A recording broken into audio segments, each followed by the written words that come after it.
Hello, dear students. Good morning to all of you. As we have started our fifth chapter in business studies, that is organizing, and in the previous class, we have studied regarding the definition or the concept of the organizing, how organizing can be done, and the steps involved in organizing process or the process of the organizing. So now today we will learn about the importance of organizing, that why organizing is important, because until or unless we don't perform or we don't do any kind of work if it is not important for us. So if organizing is there, if organizing is done by the business enterprise under the functions of management, there must be some importance of it.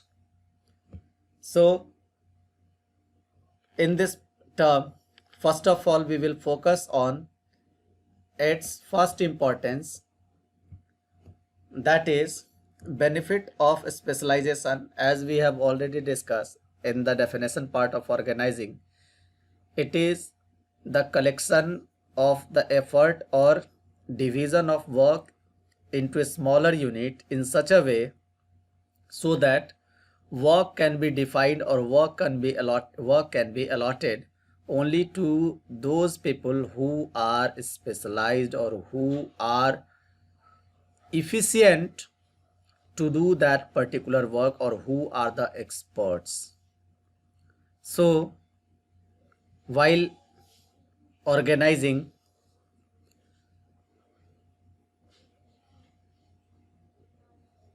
it provides the benefit of a specialization to provide the work to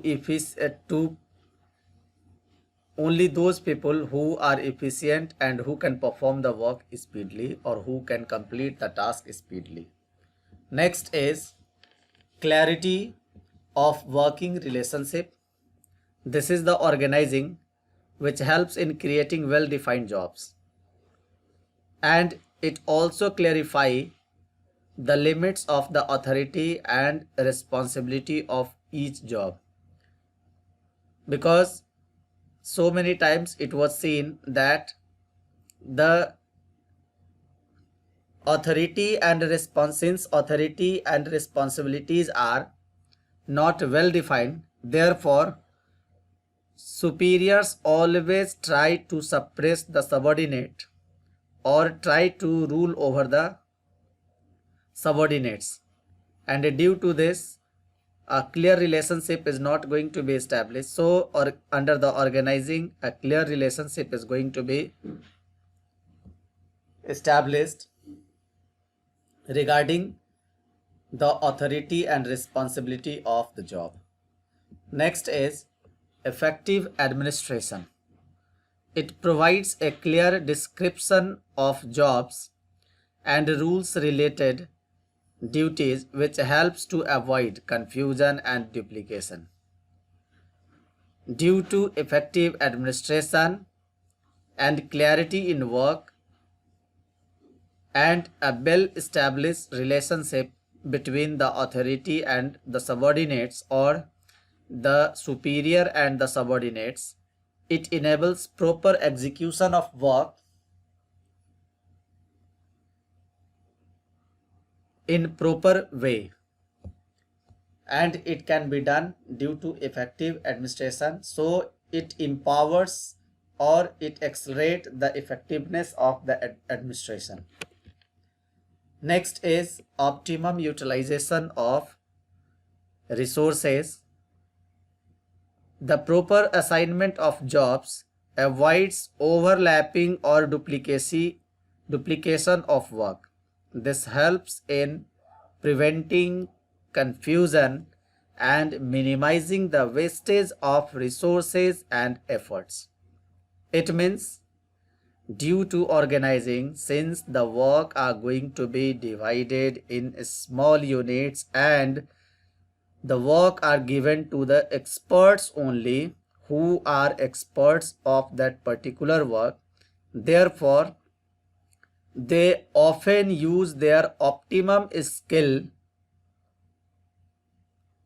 and avoid overlapping or wastage of the resources. They use the resources optimally and minimize the wastage. Therefore, the goal or the target or the production can be done in the cheapest way or performed in the cheapest way. So now next is adoption to change. In the organizing, a properly designed organizational structure is followed, but while designing the organizational structure, the flexibility is designed with it. It means if anytime it is felt to make some changes in performance of the task or hierarchy of the authority, it can be done easily. It can be changed easily by the superior or the authority. Therefore, the chances of adjustment become easy, and due to increase in workload, if any, or due to any external environment, either it is technological or related to the financial or physical resources, if any changes occurred due to flexible organizational structure, it can be adjusted easily. So while making the or creating the or making the organizing or preparing the organizational structure, they often ready to adopt the changes. If any changes held, they are ready to face the or adopt the changes and face the challenges. Now next is development of personnel. This is not personal, this is personnel. Personnel means the people who are engaged on any work, that is known as personnel, or the workers are known as, or the employees are known as personnel. So as the organizing functions are going to be performed by the organization, it also help in the development of the personnel. Now you were thinking that how it will help in development of the personnel. As we know that the sound organization encourages initiative and relative thinking on part of employees.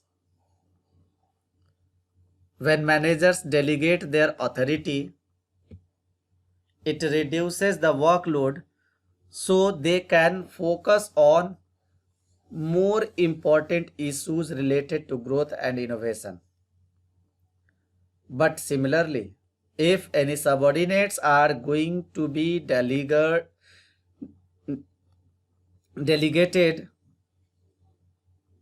any responsibility with some authority, it means it will also help in increasing the capacity or potential of the personnel. It will help to accelerate the work capacity of the people or personnel. So it also helpful for development of the personnel. Next is expansion and growth. as organizational structure or organizing process will be well defined, if all the departments are well set up, then it will help in growth and development of the business enterprise also, because each and everywhere soundness will be there, and each and every people will perform their work with peace and quality. Now next is, as we have already discussed regarding the term organizational structure, so first of all, now we have to discuss regarding the definition of the organizational structure. So here, dear students, first of all, now we have to define organizational structure. So in simple way, it can be said that it seeks to establish relation among all the persons working in organization. Under the organizational structure, various posts are created to perform different activities for the attainment of the objective of enterprise. Relations among persons working on different posts are determined. The structure provides a basis for framework for managers and other employers for performing their instructions. The organization structure can be defined as the framework within which managerial and operating tasks are performed. It means we can clear it more in more efficient way by taking example. Suppose that a school is the place where teachers are ready to teach and students are ready to study. Now, when schools are being established or schools are being formed, in that situation, if it is seen, only two things are required. One is the founder of the school, and second, the teachers, and third is a student. So suppose that students are there, teachers are there, and founder simply founded the schools. But who will take care of the proper growth and development of the school activity? I'm talking about school activity in the sense that it includes all the activity of the students too. That's why I'm saying about school activity. Now, if teachers are teaching, they will concentrate on teaching, but few of them, they will not create any, or they will not start any creativity, or they will not start the process of new way of learning. So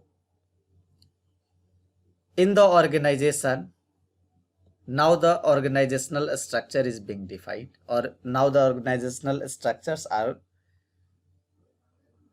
being designed. In this process, to observe the activity of the teacher and to observe the activity of the students and maintain the complete discipline and fulfillment of the goal in classrooms. Among the students, few students are being authorized to maintain the proper discipline and environment of the class. For that purpose, monitor and senators are being elected, or the core committee members not, or the committee is being formed for maintaining the activity of the or controlling the activity of the student. In this concern, students are being elected. Now, some teachers are also elected to observe the activity of the students. For this purpose, coordinators, in charges are being formed, and whether the in charges and the coordinators are working properly or not, above on them vice principal, and whether the vice principal is taking care of the student and the academic activity of the school or not, principal is there above them, and all of them above, directors are there. So this is a kind of hierarchy system where organizational structure is formed. The motive is only to provide the education to the children. For this purpose, only two terms are required, that is teacher and students. But still, for successful organizational development or growth and development of the organization, there are so many different level of the hierarchy system related to its work is being formed. So the formation of these system is known as structure, and in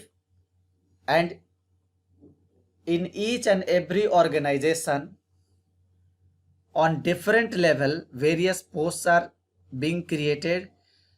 Combinedly, these posts, the construction of these posts are known as organizational structure, or creation of organizational structure or framework of organization. So dear students, now I think you have clearly got the point of organizational structure.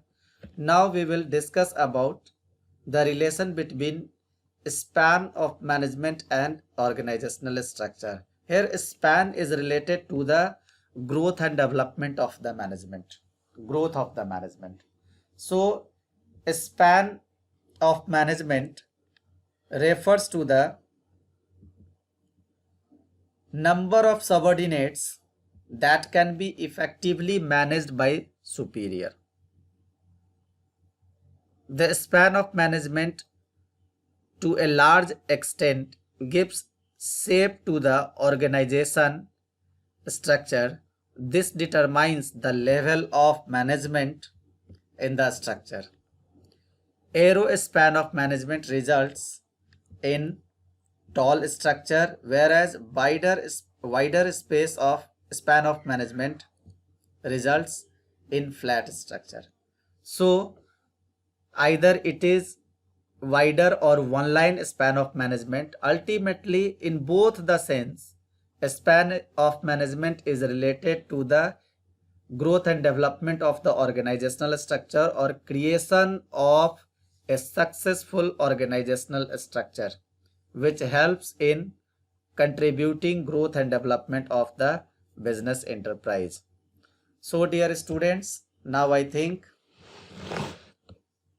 it is clear to all of you regarding, as we have discussed today, the importance of organizing and meaning of organizational structure and relation between span of management and organizational structure. We will discuss ahead in this chapter related to the next topic, either it is delegation of authority or something else. Okay, thank you.